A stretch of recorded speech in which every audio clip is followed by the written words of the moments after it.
Dites-moi, M. Julien, de nos jours, la crémation est un choix qui est quand même fréquent, mais ce n'était pas le cas à l'époque. Depuis quand l'Église catholique reconnaît la crémation? L'interdit a été levé en 1963 et la crémation a commencé en 1974. Il y avait à ce moment-là 3% de la population qui optait pour ce genre de disposition. Et en 1983, le cimetière Saint-Charles a commencé à opérer un crématorium. Il y a actuellement 3 fours crématoires dans ce crématorium. Et le taux actuel, c'est que 75% des familles choisissent maintenant la crémation. Est-ce qu'on vous dit parfois pour quelles raisons les gens préfèrent la crémation ou pas du tout? Je pense qu'il faut répondre à la demande exprimée par les gens. C'est un choix qu'ils font. Alors, dans cet esprit-là, nous devons d'offrir ces services. Alors, comment ça fonctionne? Quelles sont les étapes importantes à suivre lors de la crémation? Alors, la première étape, c'est le constat de décès. Alors, il y a 2 formulaires qui doivent être remplis. Le premier par le médecin et le deuxième pour l'état civil. Et lorsque la dépouille arrive au cimetière pour l'incinération, eh bien, l'identité du défunt qui est sur la dépouille est apposée sur la porte du four crématoire. Et il y a 3 phases. La phase réchauffement, la phase crémation et la phase refroidissement. Il faut dire que la température est de 1000 degrés Celsius, donc c'est normal qu'il y a un préchauffage et puis un refroidissement par la suite. Ça peut prendre combien de temps en tout? Cela peut varier, mais en général, on peut dire qu'à l'intérieur de 3 heures, la crémation est complétée. Et nous communiquons à ce moment-là avec la personne responsable ou la maison funéraire pour leur dire que c'est prêt pour la célébration des funérailles. Est-ce que la crémation doit se faire automatiquement dans un cercueil? Pour des raisons d'hygiène et de santé publique, c'est évident que c'est important que ce soit dans un contenant. Ça peut être un cercueil, un simple cercueil de bois, une boîte de carton, comme ça peut être aussi un cercueil de grande qualité. Et la crémation se fait évidemment avec le cercueil. Il n'y a qu'une seule dépouille par four crématoire pour la crémation, il faut le spécifier.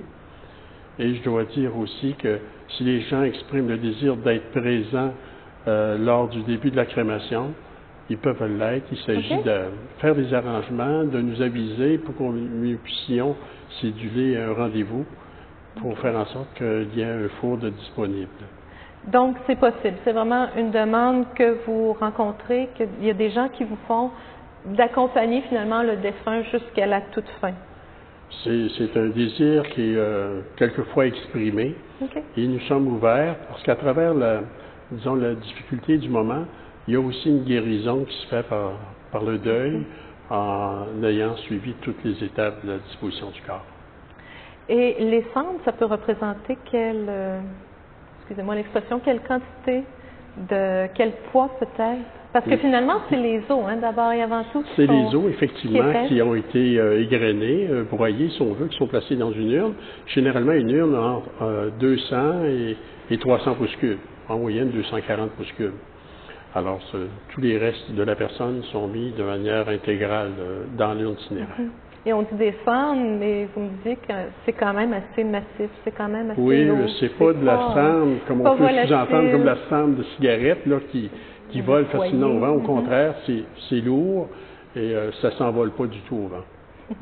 Donc, à partir du moment où l'inhumation est terminée, c'est remis aussi dans un sac hermétique. Vous faites vraiment, il y a vraiment aussi cet aspect-là de respect, de vraiment le mettre dans l'urne et de le sceller hermétiquement. Exact. Immédiatement après la crémation, on laisse refroidir les restes cinéraires et les restes cinéraires sont déposés à l'intérieur de l'urne, souvent dans un sac de plastique pour éviter justement qu'il y ait des petites graines qui peuvent sortir. Alors par respect, tout est mis, je pourrais dire, bien correctement, intégralement. Donc là encore, je vois ce souci du respect de la dépouille du défunt et toute cette démarche-là finalement qui caractérise beaucoup, qui vous caractérise et qui caractérise la Corporation du cimetière Saint-Charles et Notre-Dame de Belmont. Le mausolée que vous avez fait agrandir en 2008, ici où on se trouve présentement avec les magnifiques vitraux, les magnifiques peintures, la fresque extérieure au cimetière Saint-Charles. Donc, ce souci de la sérénité, de la beauté que vous rajoutez à ces derniers moments d'une vie. Alors, c'est vraiment très accueillant. Je pense que la meilleure chose à faire, c'est que les gens viennent vous visiter, communiquent avec vous. Est-ce qu'ils peuvent vous demander ou demander votre personnel à ce moment-là? Ils peuvent demander le personnel. Ils peuvent également me demander s'ils le désirent. Je suis à leur service, comme tout le personnel du cimetière est à leur service. Et qu'ils partent avec un esprit en paix. C'est pas juste une question de sérénité, mais savoir que cette démarche-là, c'est une démarche. On va peut-être acheter 3, 4 propriétés dans notre vie, mais notre démarche de fin dernière, on ne l'a fait qu'une fois. C'est bien dit. Et une visite virtuelle sur votre site Internet, peut-être d'abord, les gens allaient jeter un coup d'œil, site Internet que vous venez de refaire. C'est un nouveau site Internet qui montre exactement les services du cimetière Belmont, les services du cimetière Saint-Charles, qui donne un bref historique, alors que si les gens ont des questions à poser par la suite, ils ont déjà quelques renseignements pour les aider. Alors, merci beaucoup, M. Julien, pour toutes ces informations et votre accueil au cimetière Saint-Charles et Notre-Dame de Belmont. Merci beaucoup. Merci, Mme Croteau.